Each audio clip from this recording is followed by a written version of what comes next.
Alright. They Must Go by Robert Mayer Kahana. Today, Israel is in quite an interesting state.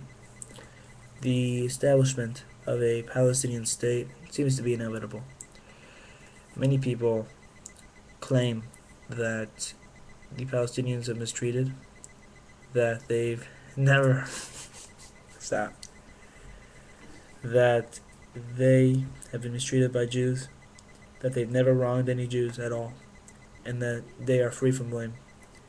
My friend Chaim here is going to read an excerpt from a book that retells the history before the state of Israel was made. Chaim, if you can take it off in the book. Sure. I just like looking at my Yeah. shirt there. Fish.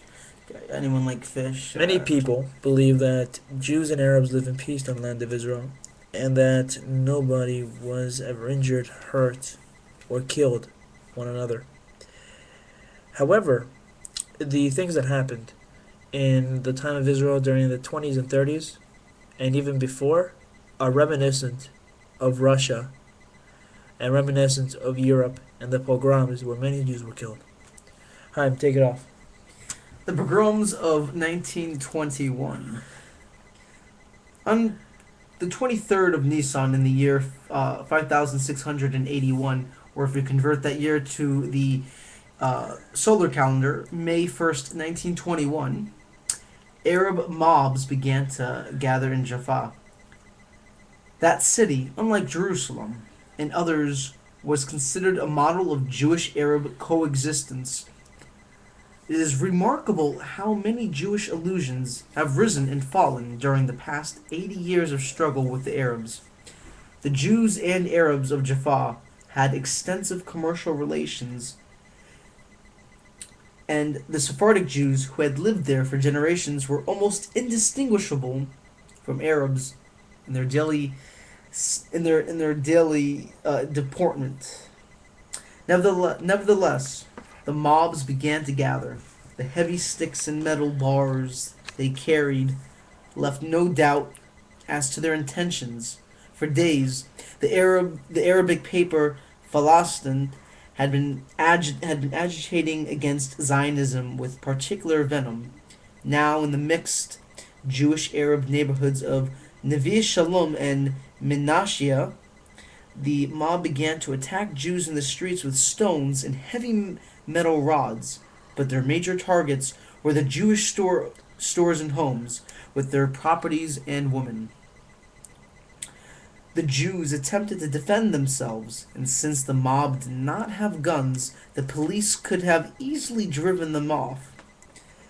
But the police were Arabs, first and foremost Arabs. Most protected the Arab rioters, while others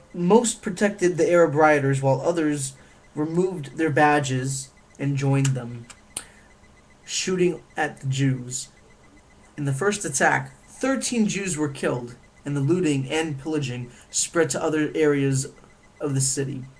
Gradually, the mob focused on the center of Zionism in the city, Bet Ha'olim, or Immigrant House. In their simple naivete, is that how you say it? Yeah, Alright. you could say that. And belief that Arabs and Jews could coexist in peace, the Zionists had acquired a large two-story building in the small Arab Ajami section of Jaffa. Ajami. Ajami. Tomato, okay. At the time, there were about 100 new immigrants in the building that was the symbol of Jewish immigration. So great was the confidence of the Jews in their ability to live in peace with the neighbors that they had no weapons of any kind. After all, this was not Tsarist Russia.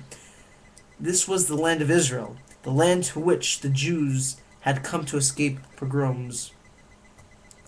Around 1 o'clock p.m., the mob began to gather. Pioneers standing in the streets were stoned and beaten. One Arab attempted to throw a primitive homemade bomb, but it blew up in his hands and he was killed. This only infuriated the mob, which began to approach the building. The Jews ripped iron posts from the gates and blocked the entrance to the front and side yards. They beat off the Arabs' first attack, and several Arabs were carried away by their comrades. It appeared that, despite the huge mob, the Jews would be able to defend themselves. At 2 o'clock p.m., the watchman on the roof reported that several policemen were approaching. A general sigh of relief arose until the police Arabs arrived. They suddenly began shooting at the Jews, and 2 grenades were thrown into the courtyard, killing and wounding several of them. According to the book of the Haganah, the attack was led by the head of the prison, Hannah Berdkush. Barkush. What is it? Barkush. Barkush. A member of a respectable Christian Arab family. The police burst into the yard, shouting to the mob, "What are you waiting for? Kill them all!" Their spirits broken, most of the Jews attempted to flee. The males who were not fortunate enough to escape were brutally murdered. Several women pleaded with a policeman to save them. He took them into an alley, stripped them of their values, and tried to rape one of them. When silence descended on the building, 13 were dead and 26 wounded, and for the rest of the day, Arabs looted Jewish stores and houses. Except for the language, the clothing, and the palm trees, it might very well have been Kishinev. This was 1921. 27 years before the establishment of the State of Israel. And if you even look up and actually research this further, you actually see that in fact there are hundreds of incidents throughout the centuries where Jews were killed by Muslims in the Holy Land. So you see, it wasn't the establishment of an Israeli state, of a Jewish state, that caused the conflict to start between the Jews and Arabs. It starts way before that. And to even consider that 1948 was the start of it means that there is a great deal of naivety, is that the right word? You could say that. Amongst people.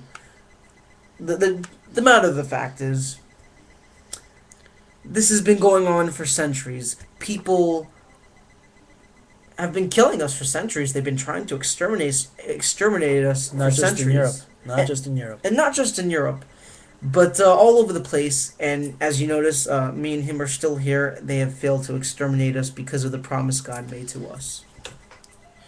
So, and if you think of just in Israel, no, it's throughout the whole Middle East. 1880, there was the Damascus blood libel, where they actually accused a Jew of killing a Christian boy and using it as blood, which is libel. Jews are forbidden to drink blood, and the recent parasha we just went through, which is one of the chapters we go through, actually shows that Jews are forbidden to drink any form of blood from any animal, including human beings, which is including human beings, which is the worst form of thing that a human being can do is eat another human being. So this idea is absurd. Not to mention, it's sick. Sick to eat another human blood. Yeah, that too. But overall, even during the 16 and 1700s, Jews were pelted by rocks when they went to go to the Kotel, which is the Wailing Wall. So when you truly believe that Jews were safe and lived under, a great time during Muslim majority in Muslim countries, think twice.